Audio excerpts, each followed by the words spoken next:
All right. So we started off with a non-technical background. We went through all the different types of skill areas through the roadmap. If you've been kind of going through all the different resources, you are now a bubble developer.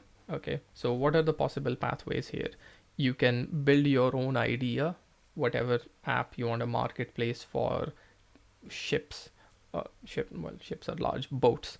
You want to start some side hustle on something, go for it. You can build automation tooling. If you're a business and you want some internal automation, you can build those. I personally, I'm a full-time no code kind of developer. I build projects for clients around the world. I lead a team and an agency. So there's lots of different pathways. Whichever you want to explore, the world is your oyster. And yeah, I believe, yes. Thank you very much for watching. I'd like to request you to like, subscribe, and share this playlist with anyone you think would really appreciate it. And I think I'll have one last video with this little message, and that will be the end of this playlist. Thanks. Bye.